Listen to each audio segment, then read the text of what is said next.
Good morning and welcome to day 3 of our 5-day SEO Masterclass.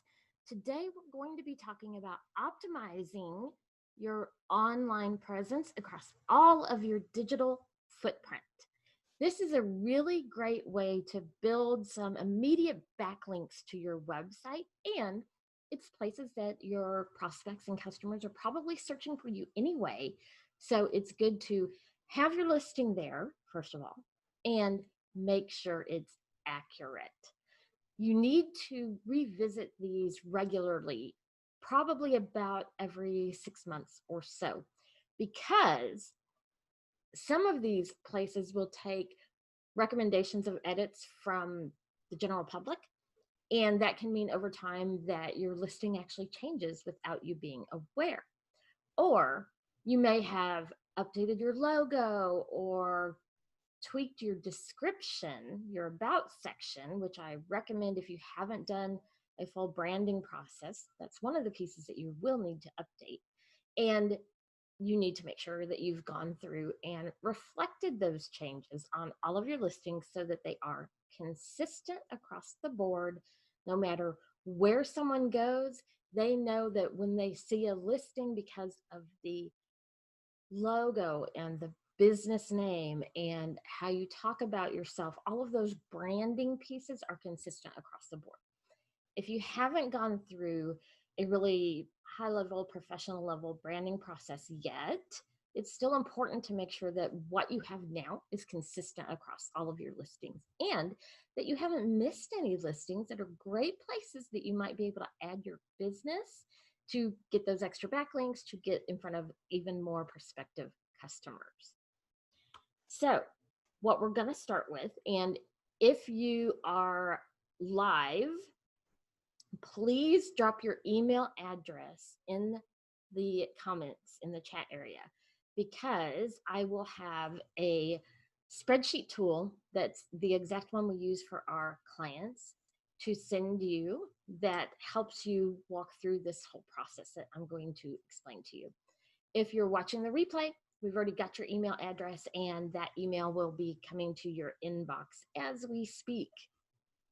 The first thing you want to do, and this process is important no matter whether you elect to do these steps yourself, or if you have someone on your staff or team, or a VA, or if you hired someone like us to do these steps for you. We do listing management for a really pretty affordable fee. And so no matter who's doing it, you need to have these things listed and ready to go.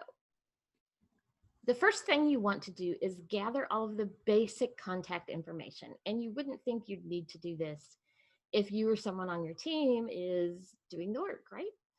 But it can be good to actually put in writing the exact way you want to make sure this information is listed on all of the listings. Our spreadsheet I'm going to share helps you with this, so that you can make sure it's right. It helps you put it all in one place so that no matter if you or if you hand it off to someone else, they have the information right there and it's listed exactly how you want it. What can happen is maybe your address has changed since one of these listings first appeared. And it could even be a listing you're not aware that you have out there. Some of these listing platforms scrape information from other existing data. And so you may have a listing on one of these sites that you're not aware of. So you want to make sure that all of the information is written out in a clear form: your business name, your address, your phone number, the email you want to use for platforms like this. That's not always like the owner's email. It's sometimes a general contact, like an info at or something like that. So make sure you know which email address you're going to use. Your website URL, that can change over the years as well, because, a few years ago now, Google has switched to wanting to see that HTTPS, and you may still, on some of your older listings, have the old HTTP. So you want to make sure that your website is correct as well. The next thing you want to do is have logos and, if needed, cover images. Your logo can change over time as well, especially if you've ever gone through a rebranding process. You might have tweaked your logo a little bit or a lot. So you want a link to where the correct new logo can be found. Ideally, you've got it already in the size that you need it. Most of them, you can get away with a square for your logo. Cover images aren't used on all platforms, but it would be good to have the correct sized cover image that you want to use. Again, a lot of them, if they do have a cover image, if you don't put something, they're going to put something generic, and it's going to be different on each listing platform. So it just takes a little bit away from your listing being consistent and having the consistent branding across the board that you're looking for. So having access to that handy, a link to it in Google, or a link to it where it lives on your website or Dropbox or something like that. Again, in the spreadsheet I'm going to share with you, there's a place for you to gather all of that information so that you have it all handy. There's even a place in the sheet you can actually paste your logo and cover image right there in the sheet so that you can just grab it and download it as needed. But you want to start with having that basic information first, of the contact information, second of logo and cover image. So it's all available to go when you're ready to go. The third piece you want is a description, and you'll need a couple of different lengths. So each platform has a different character limit. But what I recommend you do is that first paragraph is really the most important. For some of the platforms that have a shorter about section, for instance, Facebook business page has 2 sections you can fill out with your information. One is your about, which is a short paragraph. The other is a long form description, which it's almost like, a blog post or something like that. So it's got a lot more area for you to have a description. However, keep in mind that on almost all of these platforms, it may only be the first sentence of your description that shows at any time. And sometimes on mobile, it may only be a portion of that sentence. So it doesn't matter which platform you go to, you need to be very focused when you write that description. In that first sentence, you need to make sure that you target what you do for your customer that's different than what your competitor next door does. You don't want to start with something like, I see a lot of businesses do, especially the big ones, founded in 1903. That is great from a historical perspective, but if I'm a consumer, a prospect, and I'm looking at, I've done some search, and I'm, whatever platform I'm on, I've got 3 or 4 listings in front of me. It doesn't tell me why I should look at your listing versus the other ones on the page. So you need to probably rewrite a lot of your descriptions. And again, you want them to have the same voice across all of your digital presence. That doesn't always mean the exact same verbiage, but if you don't have a branding expert that you can rely upon, that can also help you craft the right message for the different platforms, at least the major platforms, then the easiest fallback is for you to have the same description across all of them. Sit down and think, in that first sentence, what does my customer really need to know about my business to choose me, to hire me, to buy from me? What is it? Is it about the business? Is it about the product? Your unique selling proposition should show up in that first sentence, as well as a main keyword about what your business does, whatever the product or service is. All of that needs to hit the first sentence. The rest of the description or about still needs to focus on what's in it for me from the prospect side. You do want to weave in there some of the things like, yes, your experience, how long you've been in business. All of those features are good. And we've walked through this concept of writing a description in a couple other videos. We have one specifically for LinkedIn that you can pull up. You need to weave it with, we've been in business since 1903, and then what that means for the customer. You know, this means we know what we're doing, we've seen it all, whatever it may be. I think of which commercial is it? The insurance company, that their television commercials show some really weird, like crash or something happening, you know, a car ending up in a swimming pool or something really weird. And they say, you know, yes, we've seen it all. So that's telling the prospect that it doesn't matter what kind of problem you have. We've already seen it and we can help you through it. So be sure to weave your information, your pieces, your historical data about your company, whatever it is, weave it in with the what's in it for me for your prospects. For our clients that we have done a full-blown branding package for, we make sure that you have this about with both a short version and a longer form version, that it matches your brand voice, which a lot of companies in their branding and making a logo and choosing colors. And that's actually not what your brand is about at all. That's a visual representation where people can see it and know that it's you.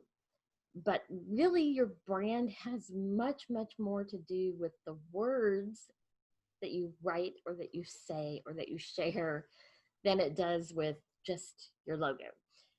But at a minimum, get that written, at least one short paragraph. A lot more you can add to it under that for the sites that take more. You can then pick and choose, do I want one paragraph, do I want the first four, whatever it may be that will fit. But make sure that sentence number one really delves into what you do, because that's where you're going to hit your keywords, and how you're different in what you provide your client. Shorter the better. The more succinct and focused, the better. You may have to go through this exercise, especially if your business is maybe less than 5 years old. That about and description is something that you'll probably need to rewrite several times as you go through the process of normalizing into your business. You'll get a better understanding of how that should actually read to be most effective.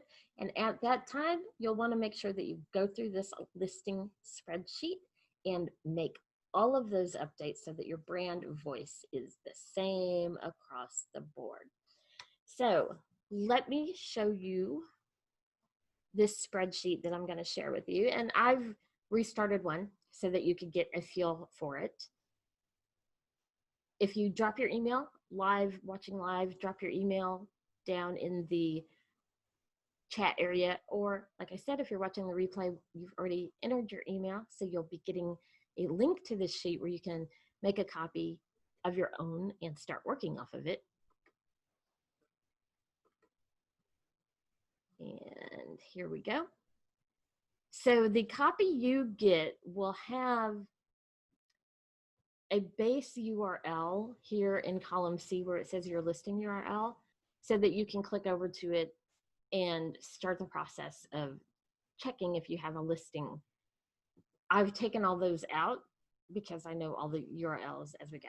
So how this is set up and how we use it, the first column is date updated, because anytime I update a listing, I put that date in. That way, I know I'm probably not going to get all of this done in one sitting. And, you know, life happens, work happens, business happens. It may be a month before I get back to it, which is not ideal, but it's realistic for an entrepreneur. So I want to make sure that I've got that date updated so I know after I've made updates that I don't need to revisit it this go around.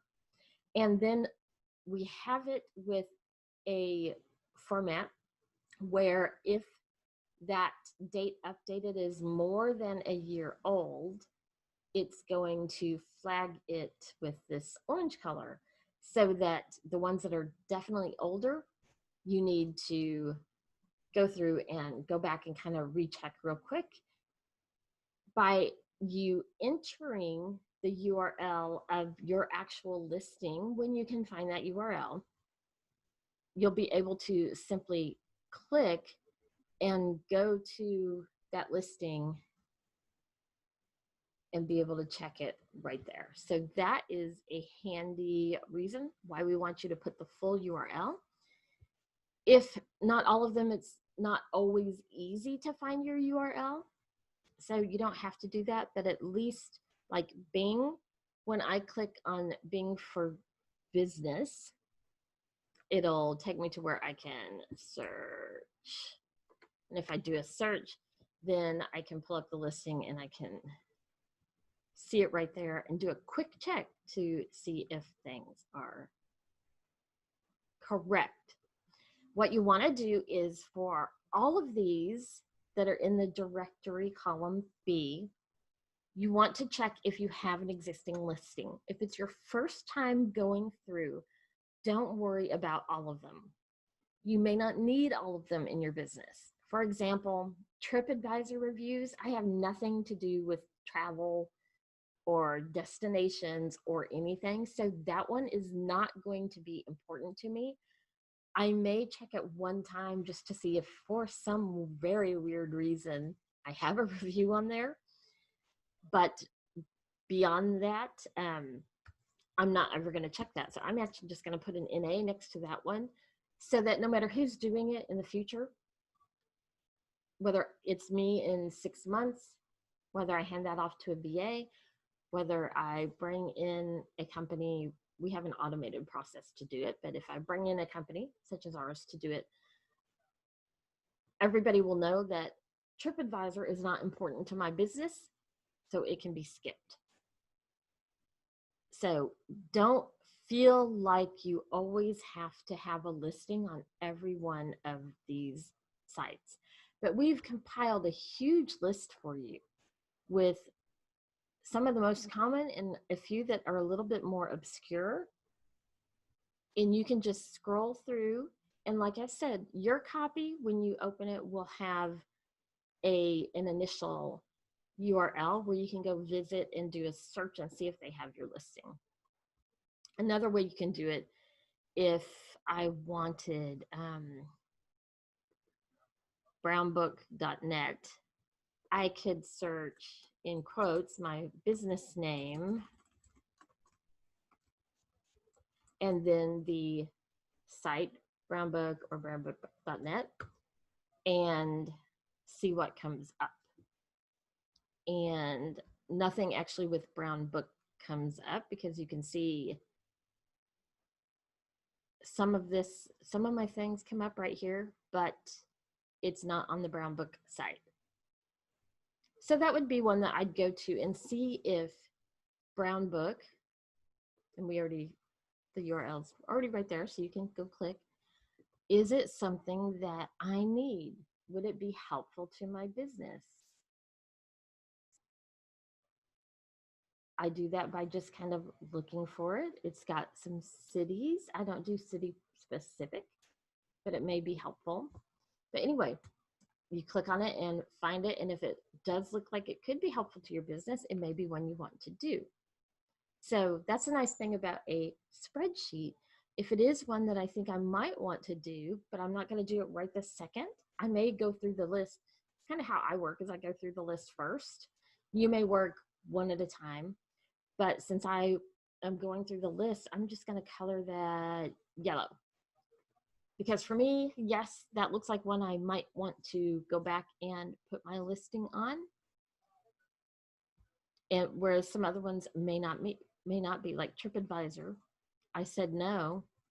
I may actually go ahead and also turn that one a different color so people know not to bother with it. That's the great thing about having it in a spreadsheet like this, is that it's completely editable. I can even add more sheets down here if for some reason that helps me, a place to store logos or make notes, whatever it may be. The other thing it's going to do on your copy that you get, it's going to have a kind of like a script. It's really conditional formatting running, so that when you enter your business basic contact information that we mentioned, your name, phone number, all those things, when you enter it at the top, which you'll see on the copy you pull up, it's going to compare the information you entered, such as the business name, with the information in this column. So all you have to do your first go through is go to the site, enter whatever information it currently has. You can do it with a really simple copy paste. And then the spreadsheet is going to flag for you the information that doesn't match what you entered above. For example, I've got 3 different versions here. Vicky Woo Marketing Guru used to be what the business was called. So it's going to flag that for you automatically. And this is really easy when you go to Bing, and just like we pulled it up, there's your listing. Literally all you have to do is highlight and copy and paste right there.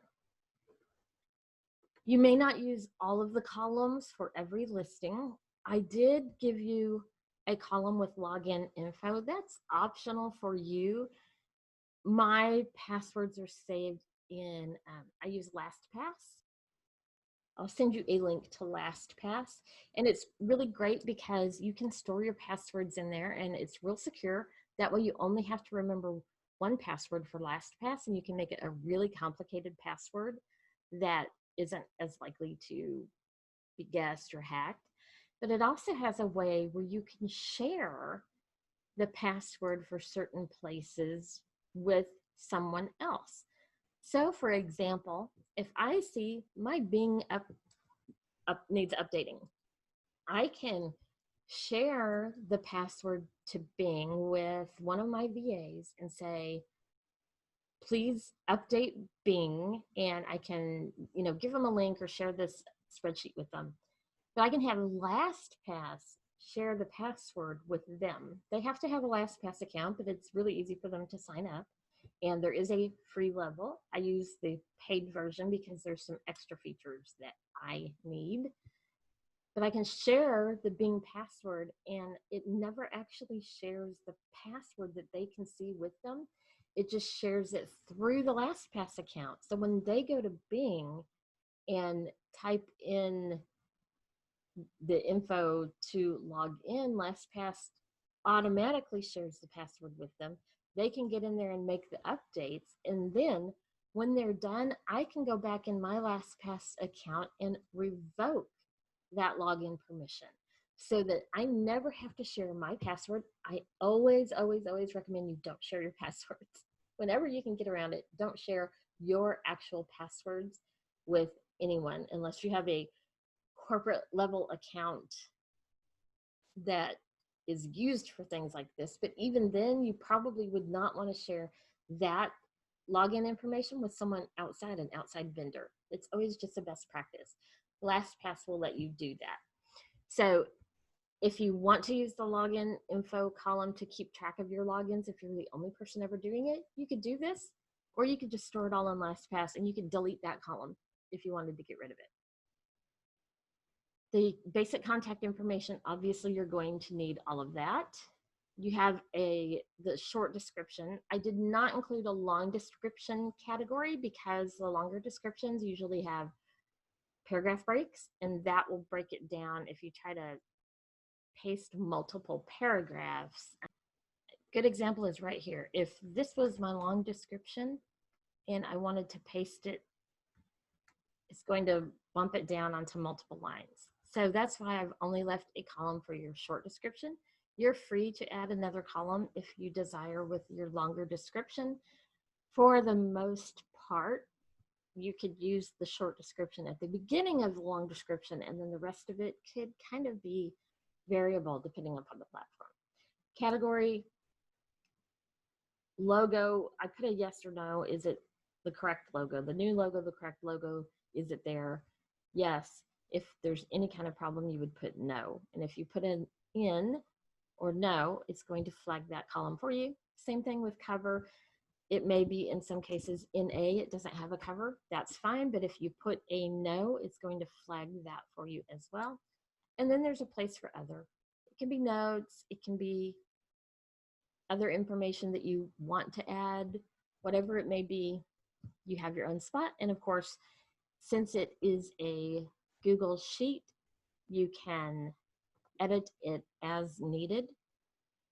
For the most part, it's got a ton of possible platforms, some of the best, not any of these really questionable like link farms that you hear talked about, but around 65 of some of the best platforms for you to have your listing.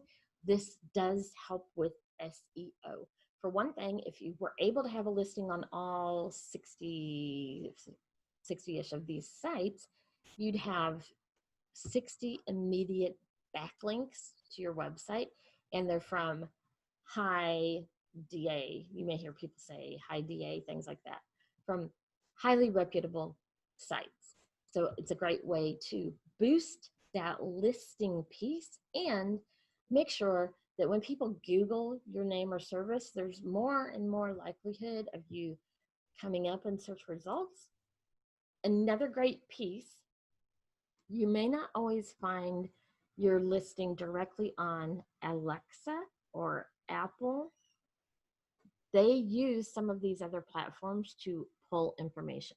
For example, Siri uses Yelp a lot in pulling information if you ask about a restaurant or another kind of service. So making sure you have listings on as many of these as apply is really important for those reasons as well. So that's it for today. Check your email for a link to this sheet and the couple other resources that I'm going to send you.